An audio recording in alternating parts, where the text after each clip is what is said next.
నమస్తే తెలుగు న్యూస్కి స్వాగతం. అప్సన్ రాయేష్ గారు ప్రముఖ రాజకీయ సామాజిక విశ్లేషకులు ఉన్నారు మనతో. నమస్కారం రాయేష్ గారు.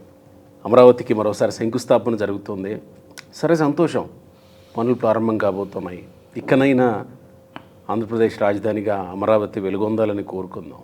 అయితే ఇక్కడ రేపటి రోజున పరిస్థితులు రాజకీయంగా ఎలా ఉంటాయో చెప్పలేని పరిస్థితుల నేపథ్యంలో రేపటి రోజున వైసీపీనో లేదా ఇంకొక పార్టీనో వచ్చి లేదు అమరావతికి గెజిట్ ఇవ్వలేదు, అమరావతి రాష్ట్ర రాజధాని అని ఫిక్స్ చేసే పరిస్థితి ఏం లేదు, ఇదిగో పలానా చోట వైజాగో తిరుపతో కర్నూలో వాట్ ఎవర్ వాళ్ళు అనుకున్నదేదో మేము ఇక్కడికి పోతున్నాం, ఇది రాజధాని, మేము వికేంద్రీకరిస్తున్నామని మళ్ళీ ఈ పాట పాడితే అమరావతికి భూములు ఇచ్చిన రైతులు మళ్ళీ అప్పుడు పరిస్థితి ఏంటి?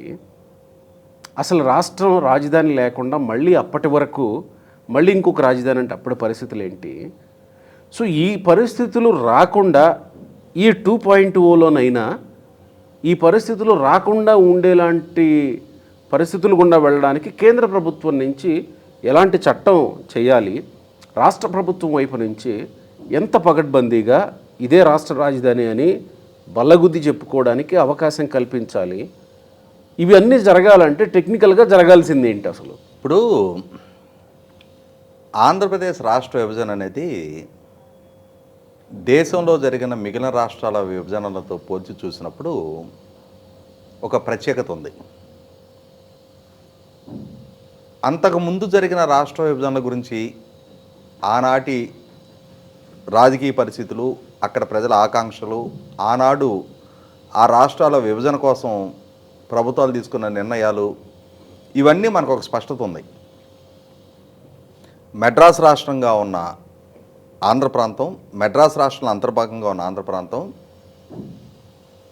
మెడ్రాస్ నుంచి ఆంధ్ర ప్రాంతం ప్రత్యేకంగా రాష్ట్ర ఏర్పాటు జరగాలి అని చెప్పని, ఎందుకంటే తమిళులు ఆధిక్యత భరించలేని పరిస్థితిలో తెలుగు వాళ్ళకు ఒక ప్రత్యేక రాష్ట్రం ఉంటే బెటరు అని చెప్పని పొట్టి శ్రీరాములు గారి ఆమరణ దీక్ష నేపథ్యంలో ఆ రోజు ఆంధ్ర రాష్ట్ర ఏర్పాటు అనేది ఒక సంచలనం.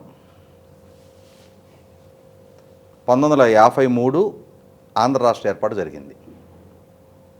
ఆ తర్వాత హైదరాబాద్ స్టేట్లో ఉన్న తెలుగు మాట్లాడే ప్రాంతం తెలంగాణ ప్రాంతాన్ని ఆంధ్ర ప్రాంతాన్ని కలుపుతూ దేశంలోనే మొట్టమొదటి భాషా ప్రయుక్త రాష్ట్రంగా ఆంధ్రప్రదేశ్ రాష్ట్రం ఆవిర్భావం చెందింది. ఆ తర్వాత మరాఠీ మాట్లాడే ప్రజలకి మహారాష్ట్ర, రాజస్థానీ మాట్లాడే ప్రజలకి రాజస్థాను, ఇట్లా దేశవ్యాప్తంగా భాషా ప్రయుక్త రాష్ట్రాల ఏర్పాటు కోసం ఆంధ్రప్రదేశ్ రాష్ట్రం అనేది ఒక ట్రెండ్ సెట్టర్గా నిలబడింది ఆ రోజున. ఆ తర్వాత ఇంకా కొన్ని రాష్ట్రాలు ఏర్పాటు జరిగాయి. ఈ మధ్యకాలంలో మనందరికీ తెలిసి అటల్ బిహారీ వాజ్పేయి గారి నాయకత్వంలో కేంద్ర ప్రభుత్వం కొనసాగుతున్న రోజుల్లో ఉత్తరప్రదేశ్ రాష్ట్రం నుంచి ఉత్తరాఖండ్, బీహార్ రాష్ట్రం నుంచి జార్ఖండ్, అలాగే మధ్యప్రదేశ్ రాష్ట్రం నుంచి ఛత్తీస్గఢ్ విభజన జరిగాయి. ఆ 3 రాష్ట్రాల విభజన జరిగిన సందర్భంలో వాటికి రాజధానులు కూడా నిర్ణయించి ఆ 3 రాష్ట్రాల ఏర్పాటు జరిగింది. కానీ ఆంధ్రప్రదేశ్ రాష్ట్ర విభజన 2014 ఫిబ్రవరి 20 తారీఖు ఏపీ రీఆర్గనైజేషన్ యాక్ట్ పార్లమెంటు ద్వారా ఆమోదం పొందినాడు ఆంధ్రప్రదేశ్ రాష్ట్రంలో ఉన్న ప్రత్యేక పరిస్థితులు ఏంటి అంటే తెలంగాణ ప్రజల ఆకాంక్షల మేరకు తెలంగాణ రాష్ట్ర ఏర్పాటు చేస్తూ ఆంధ్రప్రదేశ్ ప్రజల అభీష్టానికి వ్యతిరేకంగా ఆంధ్రప్రదేశ్ రాష్ట్ర ఏర్పాటు ప్రతిపాదన పార్లమెంటు ద్వారా ఆమోదం పొందింది. ఉమ్మడి రాష్ట్రం నుంచి ప్రత్యేక రాష్ట్రం కావాలని కోరింది తెలంగాణ ప్రజలు. కానీ ఇక్కడ ఆంధ్రప్రదేశ్ రాష్ట్ర ఏర్పాటు నిర్ణయం పార్లమెంటు ద్వారా తీసుకున్న సందర్భంలో ఏది రాజధాని, ఎక్కడ రాజధాని అనేది పునర్విభజన చట్టంలో మెన్షన్ చేయకుండా విభజన జరిగిన తర్వాత ఏర్పాటయ్యే కొత్త ప్రభుత్వానికి ఆ హక్కు కల్పిస్తూ పార్లమెంటు వేదికగా పునర్విభజన చట్టంలో ఆ వెసులుబాటు కల్పించారు. అంటే 2014 ఫిబ్రవరి 20 తారీఖు పార్లమెంటు వేదికగా పునర్విభజన చట్టం ఆమోదం పొందితే మే 4వ తారీఖు అసెంబ్లీ ఎన్నికలు జరుగుతూ ఉన్నాయి. జూన్ 2వ తారీఖుని ఫార్మేషన్ డేగా ప్రతిపాదించారు. అంటే ఒక రాష్ట్రం నుంచి పార్లమెంటు వేదికగా జరిగిన చట్టం ద్వారా 2 రాష్ట్రాలుగా ఎవరి మనుగడ వాళ్ళు సాగించడానికి జూన్ 2వ తారీఖు నుంచి 2 రాష్ట్రాలుగా మనుగడ సాగిస్తాయి అని చెప్పని ఫార్మేషన్ డేగా నిర్ణయించారు. కొత్తగా ఏర్పాటైన ప్రభుత్వం ఆ రాష్ట్రంలో ఎక్కడ రాజధాని పెట్టాలి, దానికి ఏం పేరు పెట్టాలి, ఇవన్నీ నిర్ణయించుకొని దాన్ని ఆ రాజధాని నిర్మాణాన్ని ఆల్రెడీ ఎగ్జిస్టింగ్ నగరాల్లో ప్రతిపాదిస్తారా, కొత్త నగరాన్ని నిర్మాణం చేసుకుంటారా? అక్కడ రాజధాని అందుబాటులోకి వచ్చేలోగా హైదరాబాదునే, అప్పటి వరకు ఉమ్మడి రాష్ట్ర రాజధానిగా ఉన్న హైదరాబాదునే 2 రాష్ట్రాలకి ఉమ్మడి రాజధానిగా కొనసాగించారు. ఇరు రాష్ట్రాలకి ఒక దశాబ్ద కాలం పాటు ఉమ్మడి రాజధానిగా ప్రతిపాదిస్తూ ఈలోగా ఆంధ్ర ప్రాంతంలో వారి రాజధాని ఏర్పాటు చేసుకోవాలి అని చెప్పని రీఆర్గనైజేషన్ యాక్ట్లో మెన్షన్ చేశారు. దాన్ని ఉపయోగపెట్టుకొని నాడు ప్రజల చేత ఎంపిక కాబడిన చంద్రబాబు నాయుడు గారి ప్రభుత్వం అసెంబ్లీ ద్వారా ఏకగ్రీవ తీర్మానం చేసి విజయవాడ, గుంటూరు మధ్య గ్రామీణ ప్రాంతాల్లో అమరావతి పేరిట రాజధాని నిర్మాణానికి ప్రతిపాదించారు. ఏకగ్రీవంగా అసెంబ్లీ తీర్మానం మేరకు అక్కడ రాజధాని నిర్మాణానికి ప్రతిపాదిస్తూ రాజధాని నిర్మాణం చేయడానికి కావాల్సిన భూముల్ని రైతుల నుంచి సమీకరణ ద్వారా తీసుకున్నారు.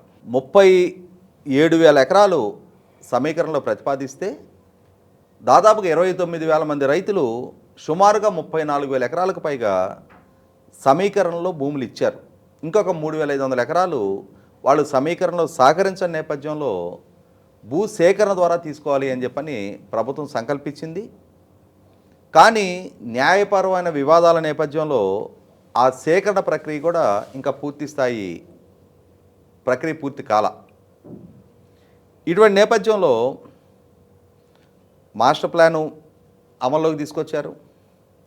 మాస్టర్ ప్లాన్ని అనుసరించి అభివృద్ధి ప్రణాళికలు ఇంప్లిమెంట్ చేయడం బిగిన్ చేశారు. కన్స్ట్రక్షన్ యాక్టివిటీ బిగిన్ చేశారు. అక్కడే సచివాలయ నిర్మాణం చేశారు. అక్కడే అసెంబ్లీ కౌన్సిల్ నిర్మాణాలు జరిగాయి. అక్కడి నుంచి అసెంబ్లీ సమావేశాలు జరుగుతూ ఉన్నాయి. అక్కడే హైకోర్టు నిర్మాణం కూడా జరిగింది. హైదరాబాద్ నుంచి పూర్తి స్థాయిలో పరిపాలనాపరమైన డిపార్ట్మెంటలు, డైరెక్టరేట్లు, కార్పొరేషన్స్ అన్నిటిని కూడా కార్యాలయాలని అమరావతి చుట్టుపక్కల ప్రాంతాలకి తరలించారు. కొన్ని కార్యాలయాలను విజయవాడలో, కొన్ని కార్యాలయాలను గుంటూరులో, ఎక్కడ వెసులుబాటు ఉంటే అక్కడ ఏర్పాటు చేశారు.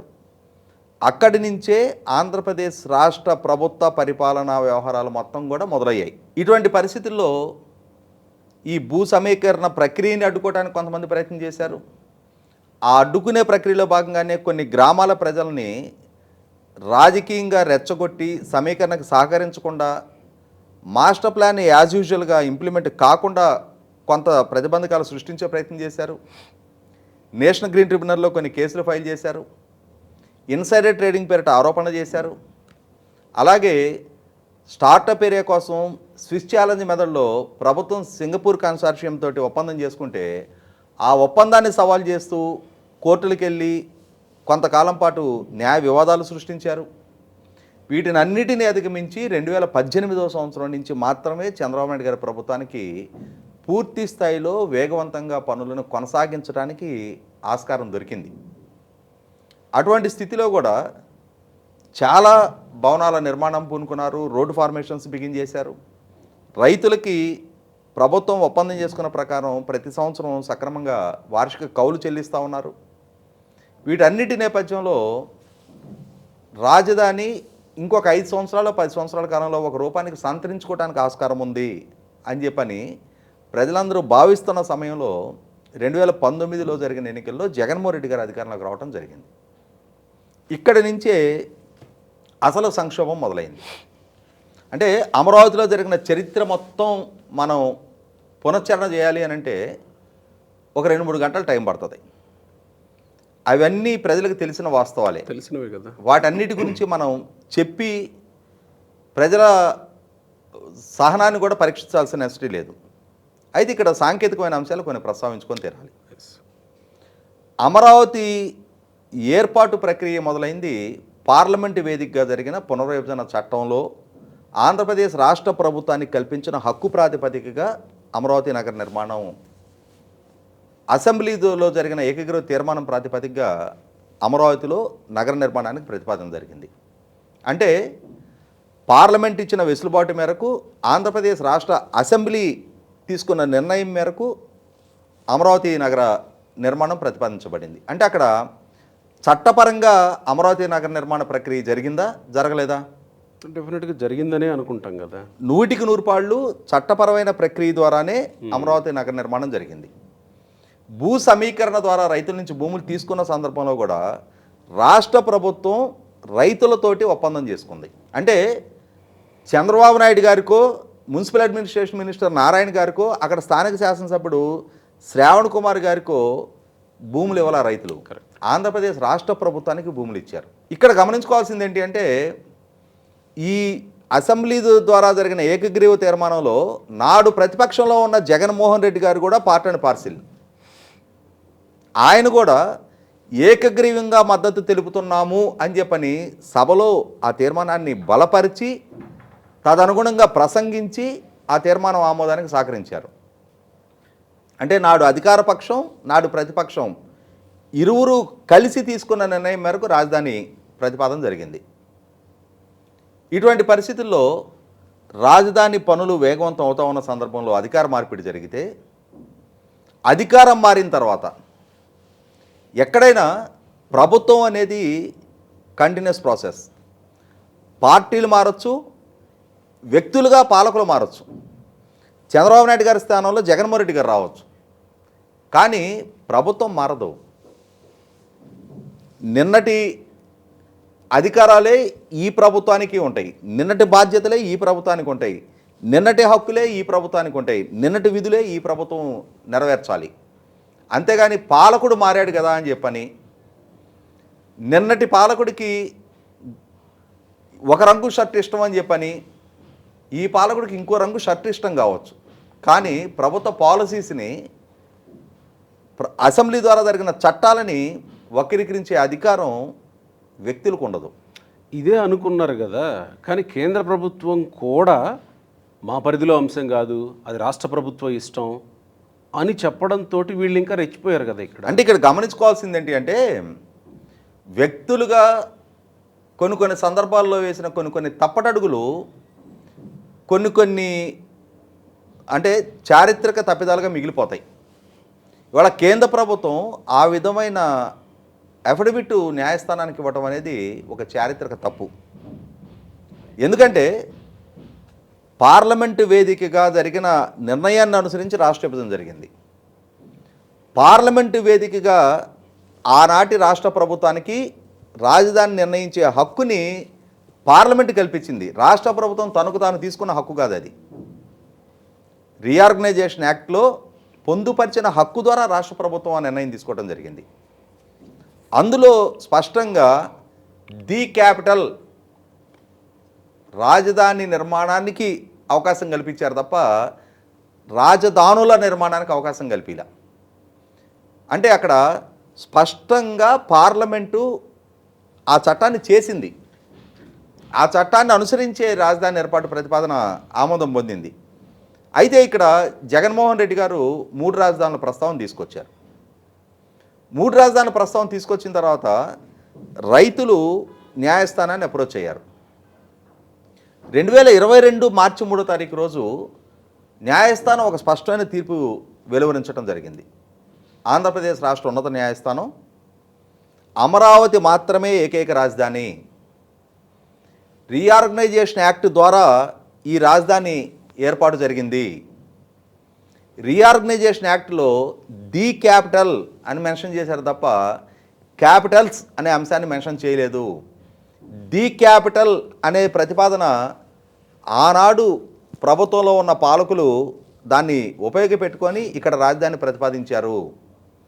ఒకసారి ఆ ప్రతిపాదన జరిగిన తర్వాత వచ్చే ప్రభుత్వాలు దాన్ని మార్పు చేర్పులు చేసే హక్కు లేదు. ఆంధ్రప్రదేశ్ రాష్ట్ర శాసనసభకి దీని మీద లెజిస్లేషన్ చేసే హక్కు కూడా లేదు. ఎందుకనంటే ఇది పార్లమెంటు ద్వారా జరిగిన రీఆర్గనైజేషన్ చట్ట ప్రకారం నిర్ణయించబడ్డ రాజధాని. అటువంటి రాజధాని నేను ఏదైనా మార్పు చేర్పులు చేయాలి అని అంటే మరొకసారి పార్లమెంటు ద్వారా మాత్రమే, రీఆర్గనైజేషన్ యాక్ట్కి సవరణ చేయడం ద్వారా మాత్రమే అది సాధ్యం. కాబట్టి ఒకనాడు ఆ చట్ట ప్రకారం చేసిన రాజధానిని తర్వాత వచ్చిన ప్రభుత్వానికి మార్చడానికి హక్కు లేదు అని చెప్పని స్పష్టమైన తీర్పు ఇవ్వడం జరిగింది. ఇచ్చిన తర్వాత ఆ తీర్పుతో విభేదిస్తున్నాము అని చెప్పని జగన్మోహన్ రెడ్డి గారి ప్రభుత్వం సుప్రీంకోర్టుని అప్రోచ్ అయింది. ఈ తీర్పు మీద స్టే ఇవ్వమని అడిగారు సుప్రీంకోర్టుని. సుప్రీంకోర్టు స్టే ఇవ్వాల. హైకోర్టు ఇచ్చిన తీర్పులో హేతుబద్ధత లేదు అనుకుంటే సుప్రీంకోర్టు స్టే ఇచ్చుండేది కదా. అంటే ఈ రోజుకి పార్లమెంటు చేసిన రీఆర్గనైజేషన్ యాక్టు ఫోర్స్లో ఉంది. ఆ యాక్ట్ ద్వారా ఆంధ్రప్రదేశ్ రాష్ట్ర అసెంబ్లీ చేసిన ఏకగ్రీవ తీర్మానం ఫోర్స్లో ఉంది. వీటిని బలపరుస్తూ ఆంధ్రప్రదేశ్ రాష్ట్ర హైకోర్టు ఇచ్చిన తీర్పు ఫోర్స్లో ఉంది. ఈ రోజుకి అవే అమల్లో ఉన్నాయి. చట్టబద్ధంగా ప్రభుత్వంతో చేసుకున్న ఒప్పందాల మేరకు రైతులు ఆ రోజు భూములు సమీకరణలో ఇచ్చారు కాబట్టి ఆ ఒప్పందాన్ని గౌరవించి తీరాల్సిన పరిస్థితులు ప్రభుత్వానికి ఉన్నాయి. కాబట్టి జగన్మోహన్ రెడ్డి గారి ప్రభుత్వం కూడా 2022 సంవత్సరం వరకు రైతులకు వార్షిక కౌలు చెల్లిస్తూ వచ్చారు. రైతుల మీద కక్షతోటి వాళ్ళని ఆకలి బాధలకు గురి చేయాలి అనే కక్ష సాధింపు దూరంతో 2023-24 ఆర్థిక సంవత్సరాల్లో వాళ్ళకి వార్షిక కౌలు చెల్లించలేదు. కానీ ప్రభుత్వం రైతులతో చేసుకున్న ఒప్పందాన్ని మన్నించి తీరాల్సిన బాధ్యత జగన్మోహన్ రెడ్డి గారి ప్రభుత్వానికి కూడా ఉంది. ఆయన పాలన కూడా అదే సచివాలయం నుంచి కొనసాగింది. ఆయన ప్రభుత్వ అసెంబ్లీ సమావేశాలు కూడా అదే శాసనసభ నుంచి, కౌన్సిల్ సమావేశాలు అదే శాసన మండలి నుంచి కొనసాగున్నాయి. ఆయన పాలనా హయాంలో కేసుల విచారణ కూడా అదే హైకోర్టు నుంచి కొనసాగింది. ఇక్కడ జగన్మోహన్ రెడ్డి గారికి రాష్ట్ర రాజధానిని మార్చే హక్కే ఉండున్నట్టయితే ఆయన అసెంబ్లీలో 3 రాజధానుల ప్రతిపాదన తీర్మానం పెట్టుండాల్సింది కదా. ఎందుకని పెట్టలేకపోయారు?